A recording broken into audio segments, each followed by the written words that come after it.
Umfundisi uMotha shumayele emini ngamuzwa ngisevalo ukuthi uyashumayela umfundisi uMotha. Uyashumayela kwadilika distance.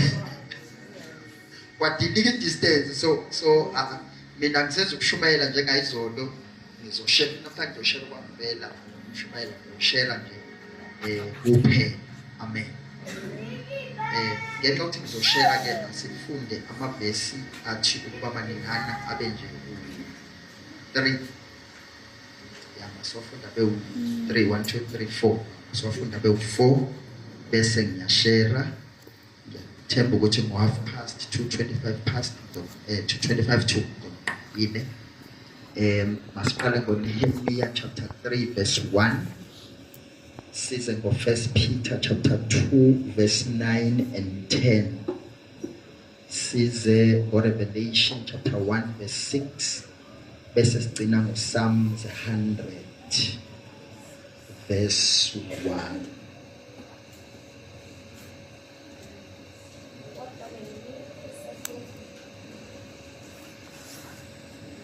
Nehemiah chapter 3 verse 1, 1 Peter chapter 2 verse 9 and 10, Revelation chapter 1 verse 6, Psalms 100 verse 1.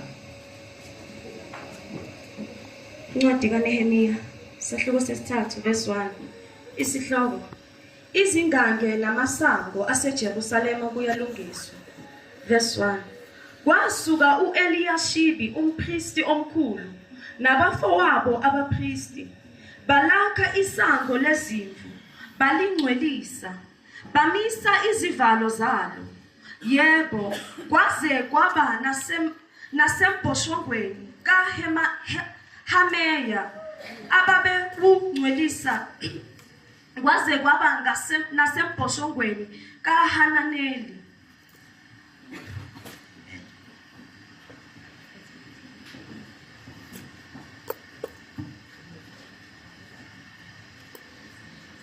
First Peter chapter 2 verse 9. 1 Peter 2 verse 9. Kepha nina niluhlanga olukhethiweyo, ubupristi obobukhosi, isizwe esingcwele, abantu abazuziweyo, ukuze nishumayele ubukhosi balowo owanibiza niphume ebumnyameni ningene ekukhanyeni kwakhe okumangalisayo. Verse 10. Ekade naningesiso isizwe, kepha manje niyisizwe sikaNkulunkulu. Enaningahawukelwanga, kepha manje nihawukelwe. Revelation chapter 1 verse 6. Sambulo 1 verse 6. Nowasenza sibe ngumbuso nabapristi kuNkulunkulu uyise. Kuye makube inkazimulo namandla kuze kube phakade naphakade. Amen. Psalms 100 verse 3. Asuye ku verse 1 sifike ku verse 3. Psalms 100 verse 3. Yazini ukuthi uJehova unguNkulunkulu. Kuye osenzileyo akuthina sibe ngabantu bakhe nezimvu zedlelo lakhe. Engani kuchese holile no phiwa amandla kuye na engani kuchese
Jonke enjikalanga Nkosi izwi lakho liwile kule ndawo liwe kakuhle ke Nkosi sikhona simamele moyo oyingcwele sikuthandazela ke Nkosi vula indlebe zethu zikamoya ngqondo zethu Nkosi zibuyise zibe kule ndawo inhliziyo zethu Nkosi siphakamisela kuwe ukuze Nkosi zakuthetha kule ndawo kuthethe sikuve mawusilungise ke Nkosi siyavuma moyo oyingcwele izwi lakho Nkosi liyawenza umsebenzi ophelele izwi lakho lona lodwa siyalithemba izwi lakho lona lodwa Nkosi selungileyo ligqibelele yenza umsebenzi wakho Nkosi sihleli simamele sinikele impilo zethu kuwe siyavuma ngenhliziyo zethu Nkosi selungileyo sisebenza ngathi ngoba sikuthembile siyabulela usuku Nkosi ungoba wakho in the name of Jesus.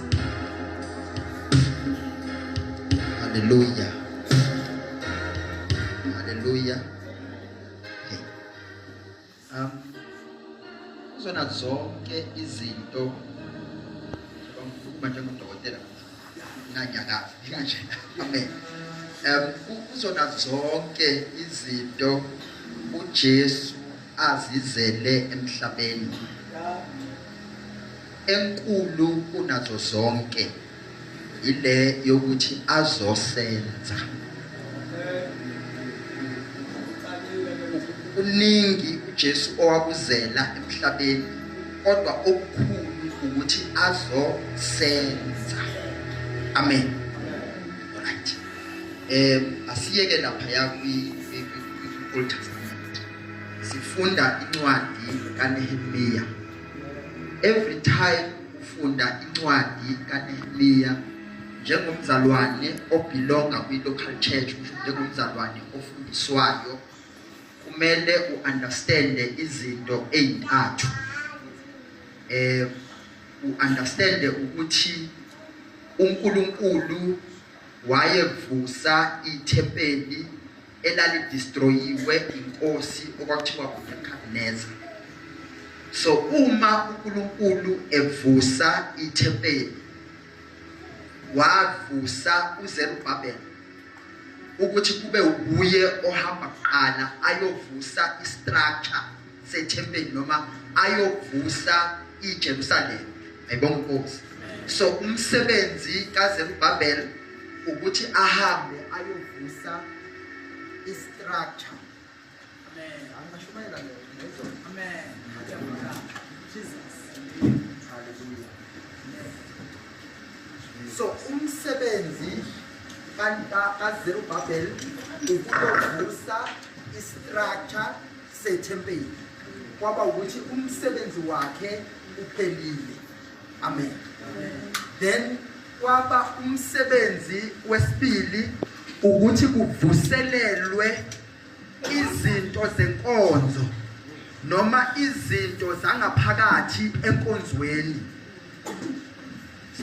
so uNkulunkulu ke wavusa indoda okuthiwa uEzra umsebenzi kaEzra kwaba ukuyovusa ialtar ayibonga Nkosi kwaba ukuyovusa ialtar ukuthi indlu kaNkulunkulu uma ngabe seyimile ayingamiswa zindonga kodwa mayimiswe zinkonzo ezingaphakathi so uNkulunkulu wavusa uEzra ukuthi uEzra makube nguye ozovusa inkonzo so uma uEzra evusa inkonzo kunento abayenza nje uEzra lithi iBhayibheli wake wafundela abantu bakwaIsrayeli izwi wangachaza wangasho lutho lithi iBhayibheli abantu bakwaIsrayeli baphendula baresponda ngokukhala ngenxa ukuthi base behlale isikhathi eside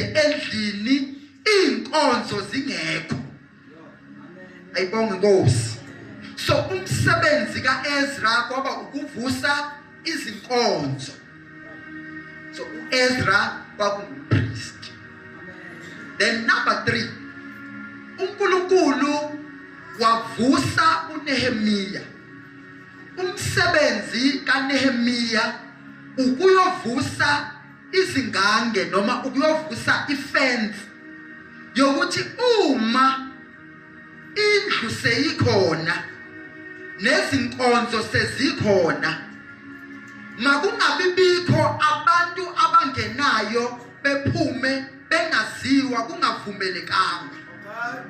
Ayibonge Nkosi. So umsebenzi kaNehemiya ukuyovusa izindonga. Ayibonge Nkosi. Umsebenzi kaNehemiya ukuyovusa izindonga. Kodwa uma sekuvuswe izindonga kumele kuvuswe negate. Makungavuswa indonga zodwa, igate lingabibikho.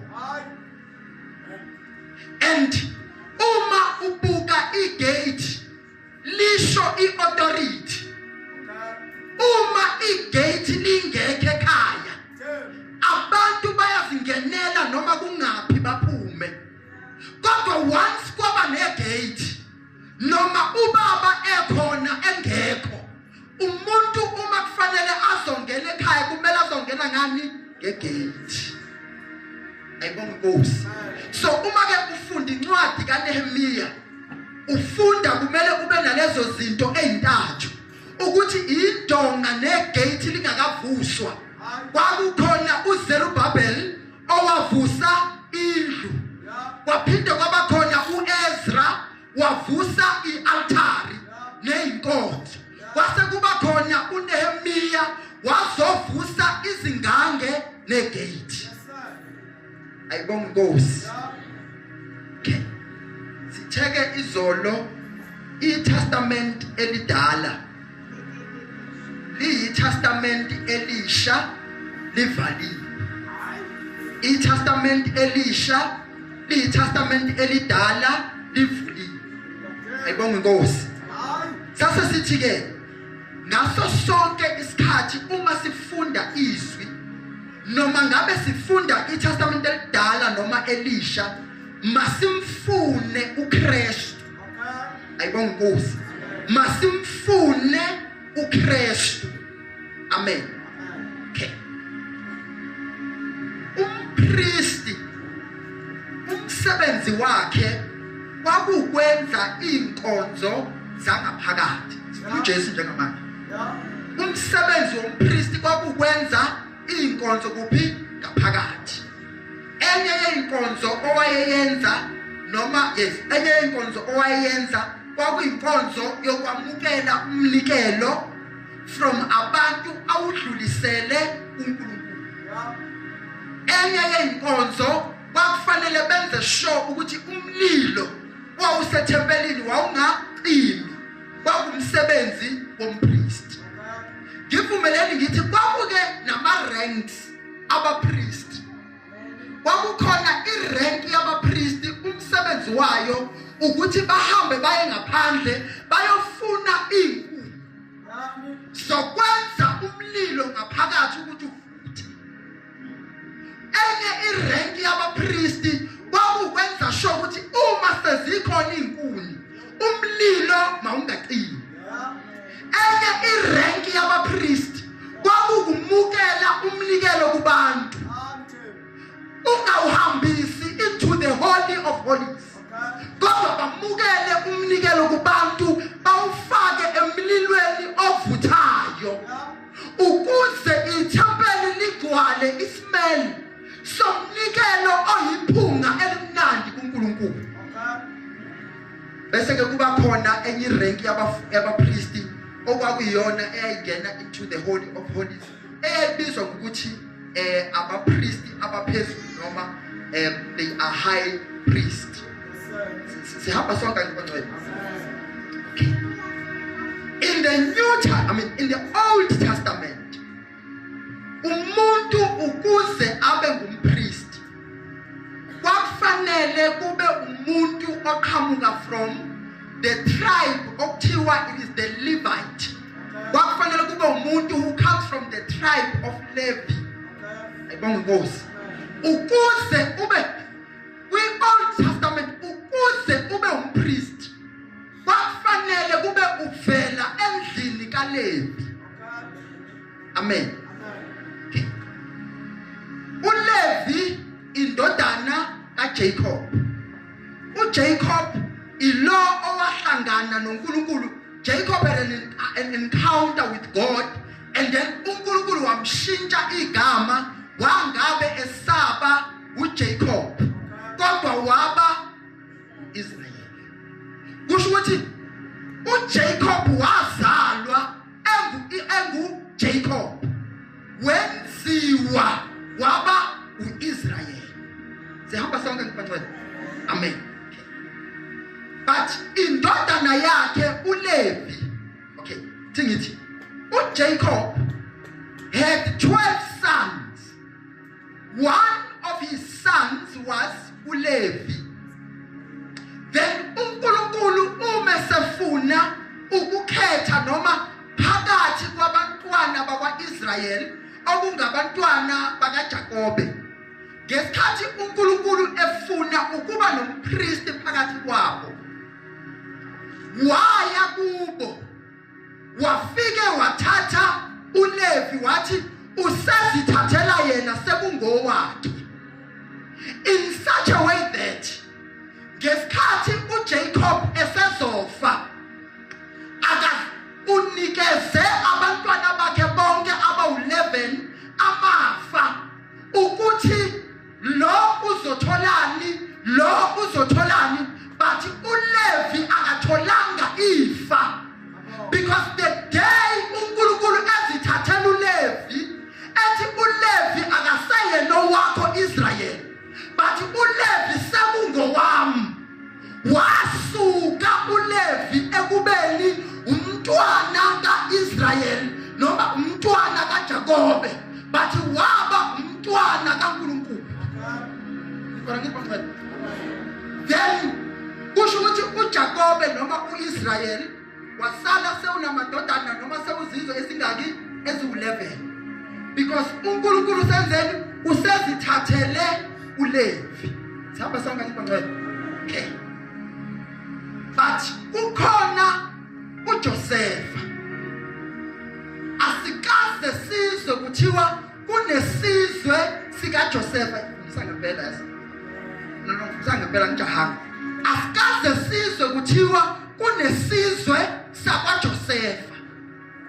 But ngenxa yokuthi ukufezeka kwesethembiso sikaNkulunkulu, uNkulunkulu ukuveze ngoJosepha.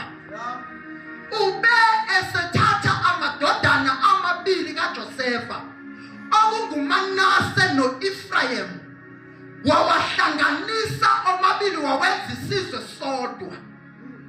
So uLevi uNkulunkulu azithathele yena umreplace ngosizwe sakwaEfrayem okuyizizwe ezimbili, isizwe sakwaEfrayem nesizwe sakwaManase, kwenziwa kwaba isizwe esisodwa.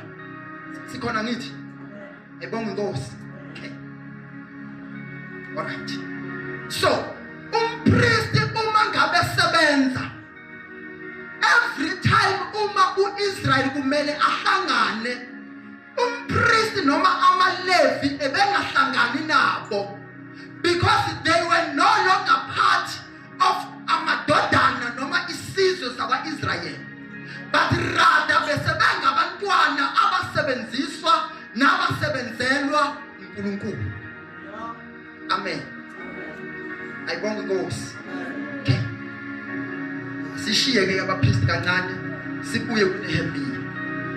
iBhayibheli lithi uNehemiya uma ngabe ebusy rebuilding the walls, kuthiwa kunompriest igama lakhe uEliashib. Lo umpristi ungumpristi omkhulu. Lithi iBhayibheli when they were busy, lithi iBhayibheli when they were busy building, kwehla umpristi omkhulu. Now bakungeyena, Hallelujah. Bakungeyena umpristi osesigabeni esiphansi. Bakungumpristi omkhulu. Njengoba bakungumpristi omkhulu, kusho ukuthi wayengahlali kwi-outer court. Wayengahlali nakwi-inner court. Kodwa wayehlala kwi-holy of holies. Lithi iBhayibheli umpristi omkhulu wehla wadlula i-inner court, wadlula ne-outer court. Lithi iBhayibheli wahamba waya esangweni. Ngizane lokhu mina church. Uma ngabe ukhuluma ngompristi, ukhuluma nge-archbishop. Ukhuluma ngomuntu nendlela agqoke ngayo. Uma uhlangana naye kumele udede. Lo mpristi omkhulu ngivumelani ngithi kwakunabantu ababekhonza uNkulunkulu kuye. Babona umpristi omkhulu esihlalo sakhe. Edlula kwi-holy of esuka kwi-holy of holies. Washiya isihlalo sakhe. Wadlula in the holy place. Washiya isihlalo sakhe. Wahamba waya esangweni. Lithi iBhayibheli uma fika esangweni wakha isango lezimvu. I can imagine kukhona abantu bemlandela. Mpristi omkhulu yaphi? Uma ngabe fika esangweni wafika nezinto ayigqokile wagoba phansi wafuna inzokwakha isango lezimvu. Ikhona abangcwele. Mhlawumbe wayegqoka isigqoko. Wathi uma ngabe goba sawa isigqoko wenzani umpristi ngiyakha. Wagumula ingubo yobupristi wenzani umpristi ngiyakha. Waqola umpristi. Bathi uma ngabe bambuka kwaba sengathi ufana nabanye abapristi. Wenzani umpristi ngizokwakha. Wakhani umpristi ngathi isango. Isango lani lezimvu.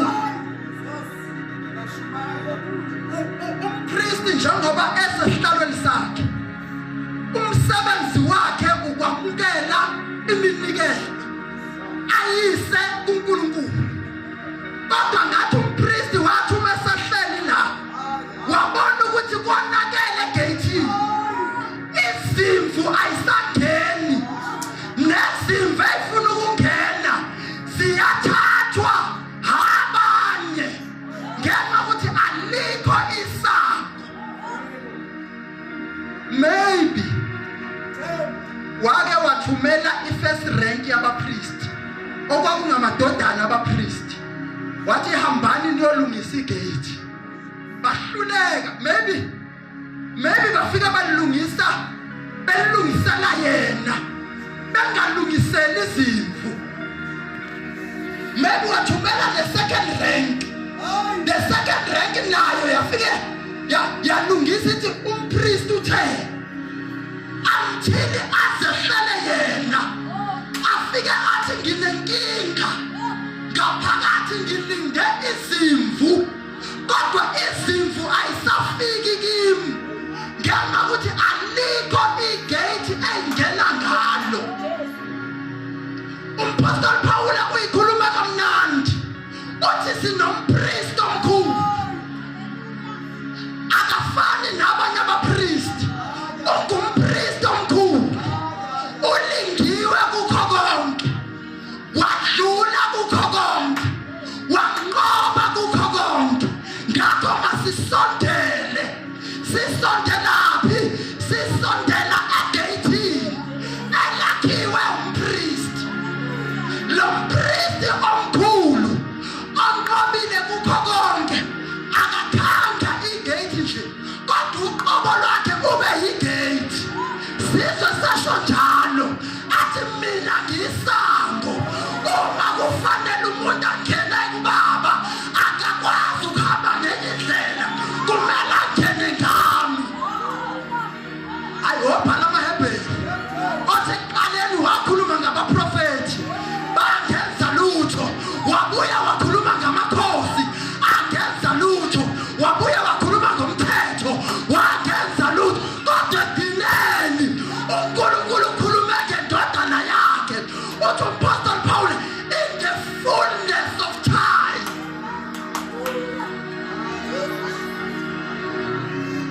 uJesu wezela ukuzosenza abapriest. uJesu wezela ukuzosenza abapriest. Abantu ababelwisa uNehemiya zange bamlwise uZerubabeli uma ngabe evusa indlu yenkonzo, ngoba bathi indlu ikhona kodwa singasingenela noma kanjani noma yini. Uma uEzra evusa inkonzo zangaphakathi, wayethi uEzra enza iminikelo e-altar langaphakathi, kube ukuthi uEliyashibi ukhathazekile ukuthi kune-altar elingaphandle elithatha izimvu ezifanele ukuzoba umnikelo wangaphakathi, ngenxa ukuthi ayikho i-authority ngaphandle, ngenxa ukuthi alikho igate ngaphandle. Isitha sithatha umnikelo wangaphakathi siwushise ngaphandle. uJesu wezela ukuzosenza. Ngicela 5 minutes. Ingakho uma uJesu efika, ngenxa ukuthi uvela okhalweni ngokukholwa lukaDavide oyinkosi, lokho kumenza ukuthi abe inkosi. Ubukhosi bukaJesu buvezwa ikuvela kwakhe okhalweni lukaDavide. Sihamba sonke. Amen. Kodwa uma sesiza ebupristini, ngenxa ukuthi ubupristi bamungu ngobabaLevi, unless you are a Levite, wawungakhoni ukuba umpriest. Kusho ukuthi uJesu uma ngabe fika, as much as ezingeni likamoya wayethwele ubupriest, kodwa physically wayengeke abe ngumpriest, nabantu babengeke bamrecognize as umpriest. Sihamba sonke abantu.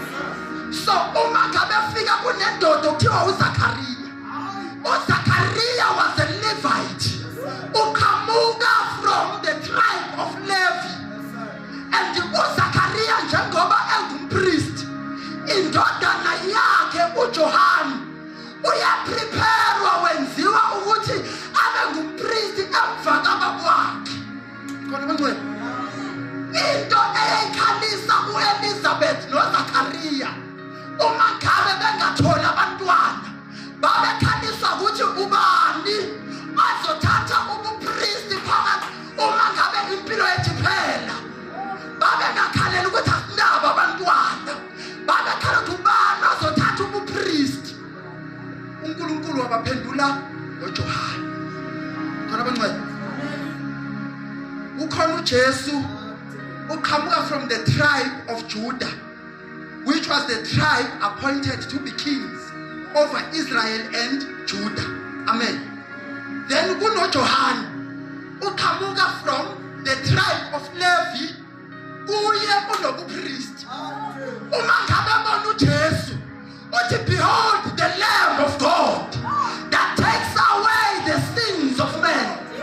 Jesus is not moved by the statement of John, ngenxa ukuthi ukuze ngithathe izono zabantu kufanele ngibe nobupriest obukuwe.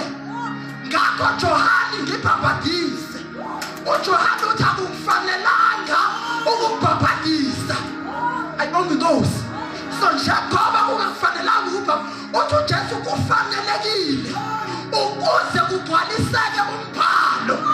So lithi iBhayibheli uJohane wavuma, wathi uJesu uma ngabe ngene emanzini, wangena eyinkosi uJesu, kodwa wathi uma ngabe vuka, izulu lavuma lathi ngempela indodana yami ethandekayo izweni. Uma uJohane ebhabhadisa uJesu, utransfera ubuKristu obukuye ubutransferela kuJohane ubutransferela kuJesu. uJesu mangabe vuka izulu seliyavuka ukuthi izweni ayiziwa abantu kuphela kodwa nemkhathi iyabuzwa lokho ngaphansi komhlaba kuyabuzwa namadimoni ayabuzwa lo uyindodana yami ethandekayo izweni. Ayibonga Nkosi. That is why izolo sikhulume kancane ngama territories. There are territories angaphansi komhlaba anama rulers awo.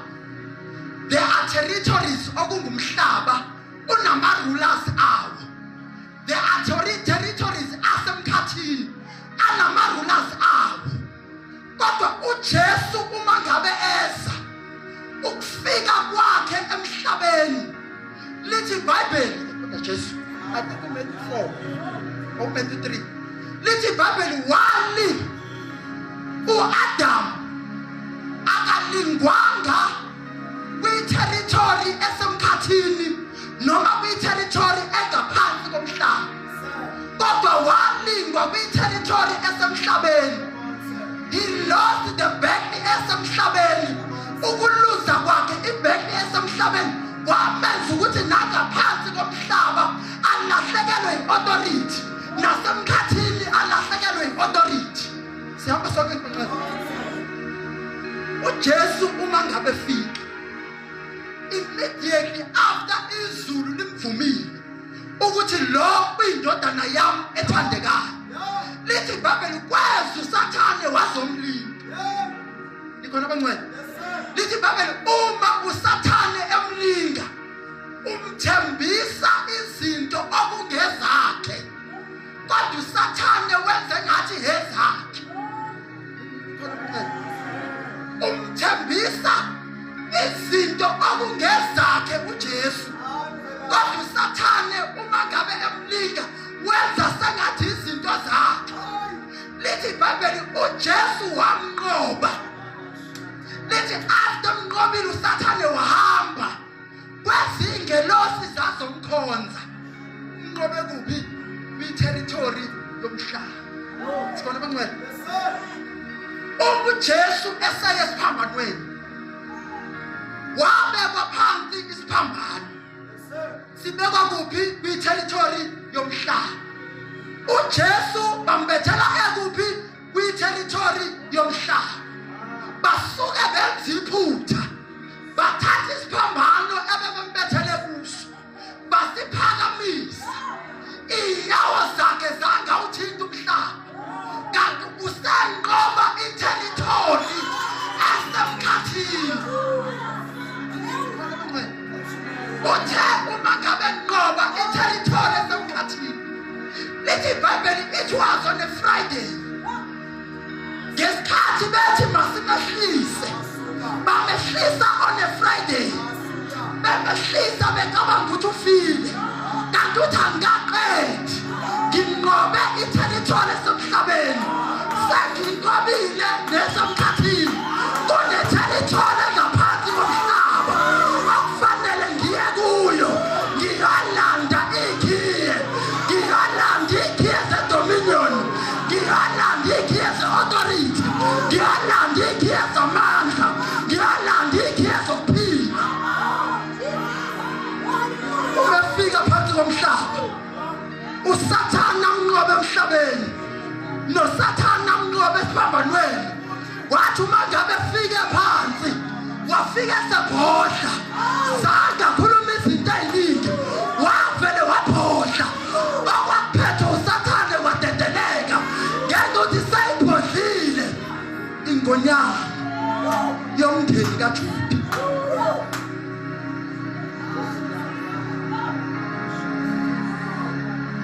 uJesu wezela ukuzosenza. Unomhlabeni ethi sihlengiwe limnandi leliso. Sihlengiwe ngegazi lembali. Ulimi lungephi imisele. Lokho engikuzwayo enhlizweni ngoba ngenziwe ngaba umntwana. ushiye uNehemiya. Maybe siye 1 Peter chapter 2 verse 9 and 10. Uthi Paul, uthi uPeter, nina ni uhlanga olukhethiweyo Jesu. Nina kuno Isaya abambona uJesu eseqede ukwenza umsebenzi okwakusele 700 years ukuthi azowenza ngaphambi. Bambona, but ukumbona kwabo akubenzanga baba uhlanga olukhethiweyo. Kunabantu abafa bekhalela ukuthi sifisa ukuba uhlanga nathi olukhethiweyo. Alungebona ubukhosi bodwa, kodwa elungubupristi bobukhosi. Ikhona abangcwele. Nina ni uhlanga olukhethiweyo. You are a chosen generation, right? Okay. Usethi ningubupristi bobukhosi. Ningubupristi bobukhosi, right? Uma ngakuthiwa singubupristi bobukhosi, kusho ukuthi kunento eshayisa nawo la. Umsebenzi wompristi ukuthatha icelo azise uNkulunkulu, right? Then umsebenzi wenkosi ukudeclare ama-response. Okay, umsebenzi wompristi ukuthatha icelo azise uNkulunkulu. Then umsebenzi womprofethi ukuthatha impendulo zalezi icelo azise enkosini, bese inkosi iyadeclare kuphi kubantu. Siyazwana ngithi umsebenzi wompristi uthatha icelo uzisa kuNkulunkulu. uNkulunkulu uphendula icelo but through the prophet. The prophet will go to the king, and then the king will declare the answer upon people. But izwi lithi nina ningubupristi bobukhosi. Usho ukuthi njengabapristi niyacela, but nithi nisacela uma ngekho ukuthi ningamakhosi. Lokho nikucelayo nikudeclare njengosekwenzekile. Ingakho lithi Bible uma sesikholwa we declare izinto engekho njengezinto ezikhona, because sithi sisacela bese sigqoka ingubo yethu yobukhosi sideclare. Maybe that is why uDavid ezothi ningoNkulunkulu.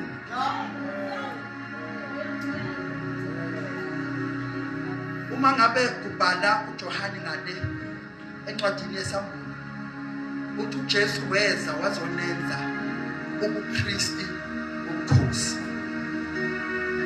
Kanti uma ngabe sesiya lapha ya in the book of Psalms sizwa uDavid uthi uJehova uyena inkosi, uyena osenzile ukuthi sibe ngabantu bakhe, bese siba yizimvu zedlelo lakhe. uNkulunkulu usenza ukuthi sibe yizimvu zedlelo lakhe. uJesu uzeleni ungumpristi ohlele ezulwini, kodwa ngenxa yesono izimvu zedlelo ayisekho edlelweni, zivalelekile ngaphandle. So umpristi omkhulu washiya isihlalo sobukhosi wazoba yisango, izimvu zedlelo zingene ngaye, ukuthi akekho umuntu engena ngami ufumana idlelo ngaphakathi. Kodwa uma umuntu engena ngelinye isango yisela lelo. Ngesikhathi uEliyashib eyovusa indonga wayeyovalela amasela adonsa izimvu zedlelo ayidonsele ngaphakathi ngaphandle. Sesiyathandaza.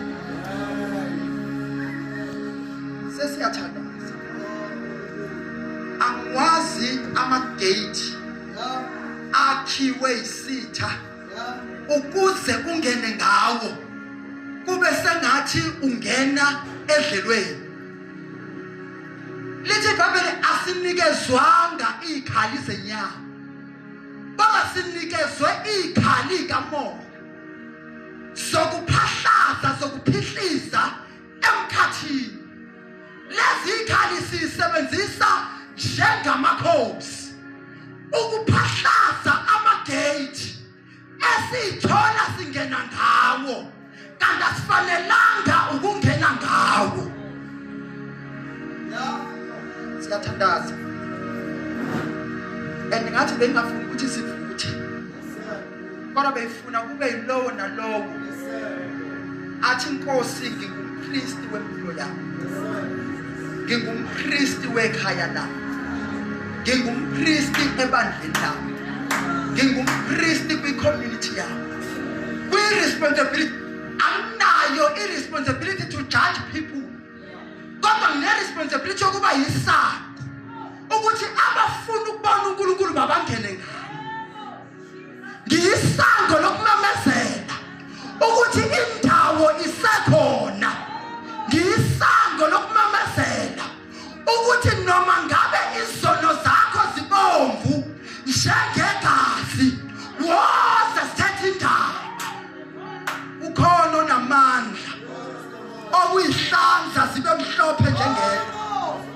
Ngathi kule Passover conference sizovuselelwa ukuthi singabapriest.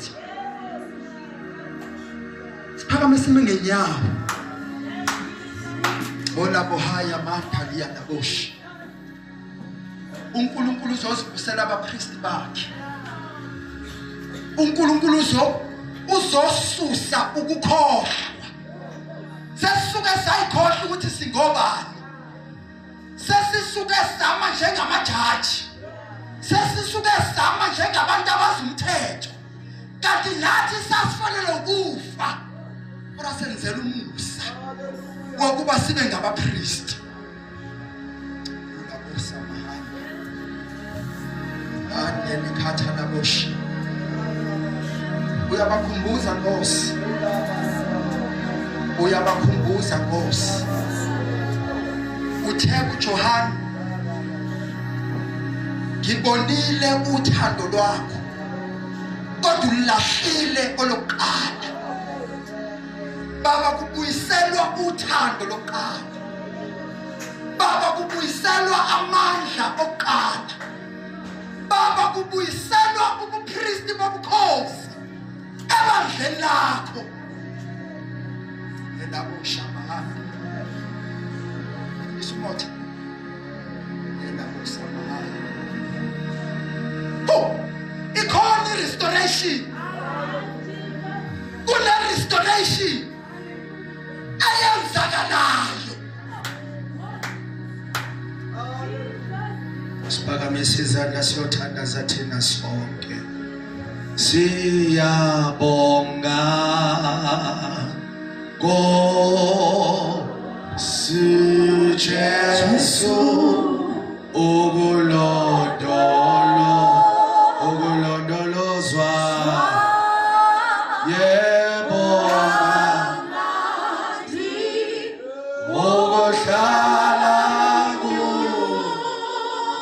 kuhlala kuwe Jesu. Yebo kuphila okuphakade. Siyabonga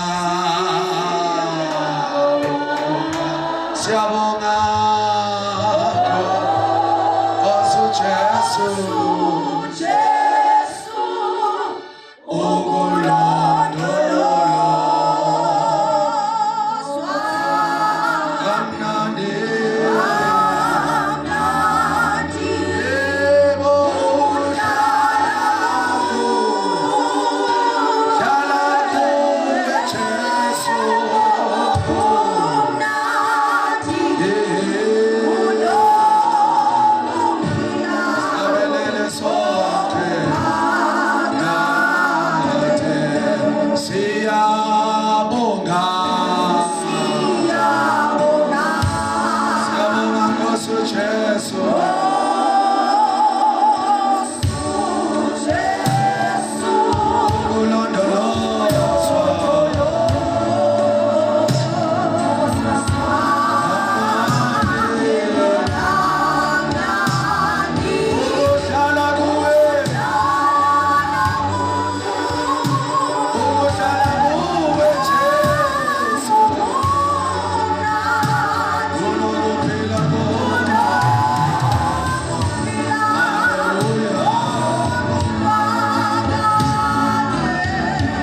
ukuthi